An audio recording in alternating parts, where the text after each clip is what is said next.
All right, strap in, everyone, because we are diving into a film that hits you like a shot of tequila straight to the heart. Oh, yeah, this one's gonna leave a mark. It's electrifying, and it's definitely not for the faint of heart, but if you're into neo-noir thrillers that bake you under the New Mexico sun, then buckle up, because today we're talking Love Lies Bleeding. Rose Glass's 2024 masterpiece. That's right. We're going deep on this one, folks, peeling back all the layers for you. We'll unpack the narrative, those incredible performances, the big ideas at play, and how Glass brings it all to life on screen. The film throws you right into this raw, almost animalistic world, and at the center of it all are Lou and Jackie. Yeah, played by Kristen Stewart and Katy O'Brian, respectively. And Stewart brings this coiled intensity to Lou, who's managing this rundown gym, just barely keeping things afloat. And then you have Jackie, played by O'Brien, who drifts into town with some serious ambitions in the bodybuilding scene. And their connection, that spark between them, it ignites the entire film. It really does. You get this sense that Lou's life is completely stuck in a rut. Your notes talk about her routine, unclogging toilets, dealing with family drama, just this overall feeling of being trapped. Mm-hmm. And then Jackie arrives and is like, bam, this explosive energy enters her world. And their attraction, it's described as immediate and primal. You feel that jolt the moment they lock eyes. Absolutely. It makes you think about how much Lou might have been craving something more, even if she couldn't have predicted this kind of chaos. I mean, how does that initial feeling of being stuck for Lou contrast with everything that unfolds? It's a classic noir element, isn't it? Oh, absolutely. You have that sudden, overwhelming connection that throws everything off balance. And here, the steroids that Jackie uses become this driving force. Right. It's not just about her bodybuilding. It's like this accelerant that fuels her desires and makes her even more volatile. Exactly. It makes you question if these external forces can ever really exist peacefully with someone's true self, you know? Yeah, that's a good point. So we have this intense attraction, this immediate connection, but as your notes point out, the honeymoon phase doesn't last long. Nope, things get messy real fast. Jackie ends up committing this brutal act against Lou's brother-in-law, JJ, after he puts Lou's sister Beth in the hospital. Yeah, fueled by love for Lou and amplified by the steroids, she just snaps. And that's the catalyst that sets off this whole chain reaction. It makes you question everything about their relationship.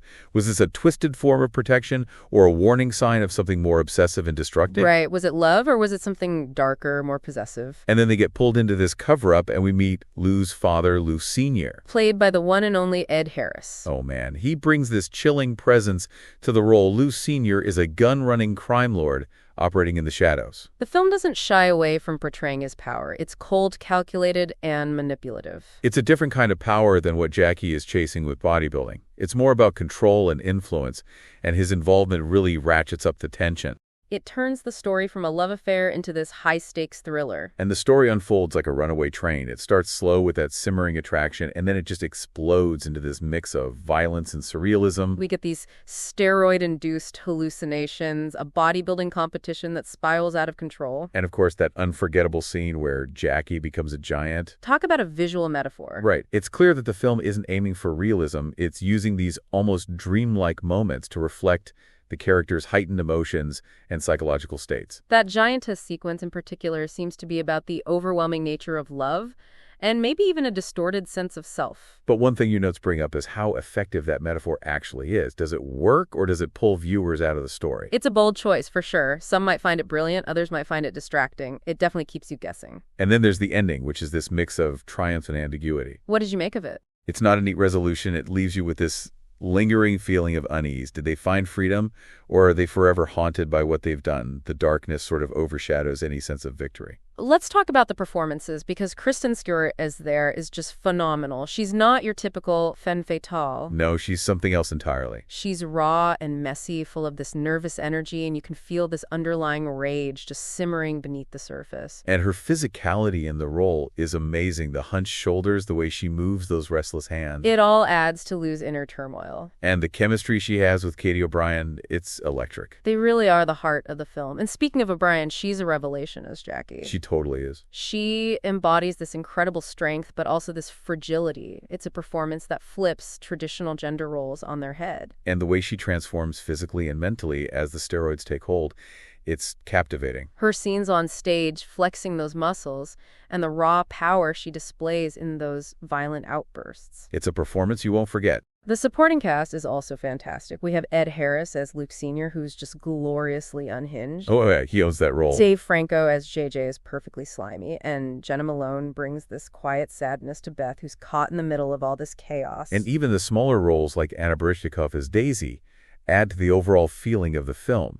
Her character's fate is darkly comedic and really highlights the film's willingness to embrace the absurd. It's a testament to the strength of the ensemble cast that even those smaller roles leave an impression. Now let's dig into some of the bigger ideas, the themes and symbolism running through the film. One of the main ones is this obsession with power. And it's not just physical power, we're talking emotional power or societal control. And the steroids become this symbol of that primal urge to be invincible, to be untouchable. Jackie seeks that physical dominance through bodybuilding and drugs, while Lou Sr. represents this more insidious type of power that comes from control and manipulation. Their relationship becomes this battleground for those different forms of power, and the film shows just how destructive that dynamic can be. It's interesting how the film portrays Lou and Jackie's queerness. It's not treated as a weakness or a source of their problems. Yeah, it's presented as this defiant strength, which is refreshing to see. Exactly. So often queer characters are defined by their struggles or victimhood, but here their queerness is part of their power, their agency. And the way the film intertwines love and violence is fascinating. Right. That idea that this intense passion can be both healing and incredibly destructive. It's at the core of Lou and Jackie's relationship. Their love fuels those moments of tenderness, but it also drives those acts of extreme violence. It shows how volatile their bond really is. And visually, the film uses some striking imagery like those bulging veins, blood-red flashbacks, and this recurring image of a ravine. That ravine becomes this symbol of disposal, a place where secrets are buried, and the consequences of their actions literally pile up. It adds to that visceral, unsettling atmosphere. And then there are the surreal elements, like when Jackie becomes a giant. Your notes describe it as a way of showing how love can magnify our sense of self. Which is an interesting take on something that could easily feel out of place. It shows how the film embraces the unconventional and uses these fantastical elements to convey the intensity of their emotions. It's definitely part of what makes the film so unique. And setting the story in 1989 feels very deliberate. With the fall of the Berlin Wall and that Reagan-era excess sort of mirroring the character's own downfall. But it never feels preachy or overbearing. It just adds another layer to the story. The film also draws inspiration from those classic Polly beat movies like Thelma and Louise and Bound. But then it throws in this Lynchian weirdness. That blend of influences is what makes it stand out. It's gritty and surreal, violent and romantic.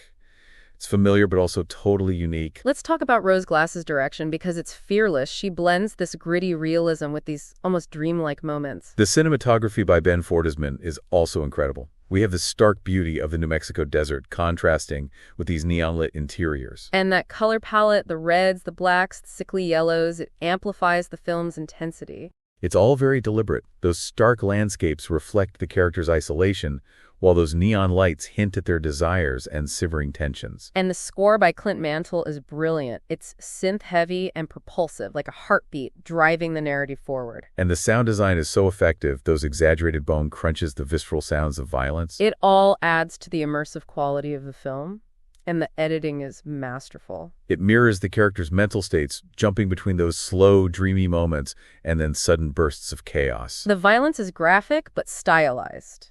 It's impactful, but it never feels gratuitous. It serves the story and the themes rather than just being there for shock value. It's a huge departure from Glass's debut Saint Maud, which was much more restrained. Love Lies Bleeding shows a different side of her filmmaking. It's bolder, more experimental, and it really pushes boundaries. So what are the film's biggest strengths? Well, it's a singular film. It's a queer, female-driven thriller that doesn't hold back. It's a sensory overload of sex gore and surrealism. It's original in a world of safe, sanitized blockbusters.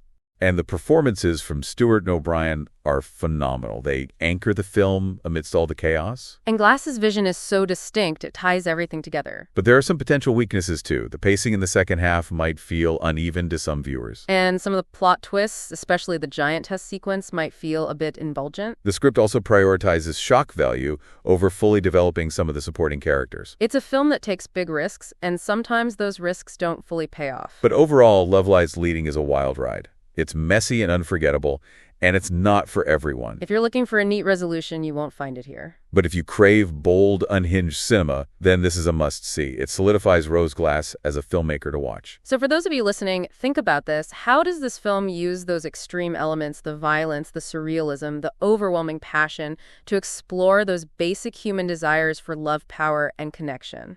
What does it tell us about the intensity of human relationships, even when those relationships lead to chaos and bizarre outcomes? Love Lies Bleeding is a film that will stay with you long after the credits roll. It's a conversation starter, and it'll definitely challenge your expectations.